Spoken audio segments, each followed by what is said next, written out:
আরে ভাই এখানে কি হয়েছে ভাই, এখানে কি হয়েছে? হ্যাঁ আরে ভাই কি আর বলবেন, হ্যাঁ এর বাপের এক বিশেষ সম্পত্তি ছিল। দেখি তো ভাই, দেখি তো একটু চাবেন তো। এক বিশেষ সম্পত্তি ছিল, হ্যাঁ, হ্যাঁ। ক্যাসিনো খেলে একদম নিঃস্ব হয়ে গেছে। হ্যাঁ হ্যাঁ এখন দুধ দিয়ে গোসল করতেছে, আর ক্যাসিনো খেলবে না।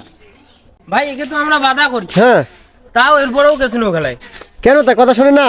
না, কথা একদম শুনে না। কোনো রকম কথা শুনে না। ও ভাই এরা যা বলতেছে এটা কি সত্য? হ্যাঁ ভাই, এটা একবারে সত্য। আরো বেশি করে ক্যাসিনো খেলবি, দরকার হলে দেশিয়া বান্ধব দিবি, তারপরও ক্যাসিনো খেলবি। না, আমি প্রতিজ্ঞা করছি এই দুধ দিয়ে আমি আজকে গোসল করে আর ক্যাসিনো খেলবো না। যা কিছু আছে সব গিরে আমি একবারে শেষ করে ফেলছি। তা আপনি কি দর্শককে কোনো মেসেজ দিতে চান? দর্শককে একটাই মেসেজ দিতে চাই যে আপনারা ক্যাসিনো খেলেন না। এখন কথা হচ্ছে যে ক্যাসিনো খেলে আমি এই সব নিঃস্ব করছি, এখন সেটা আমি প্রায়শ্চিত্ত করবো। এই ছেলের কারণে আচ্ছা। এই ভাই একটু একটু সরে দাও, আমি একটু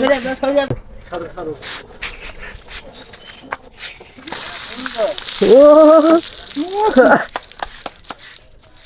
ভালো করে কথা শুন, মনে থাকে আজ হাতে ক্যাসিনো খেলবা না কিন্তু। আজকে থেকে আমি আর ক্যাসিনো খেলবো না।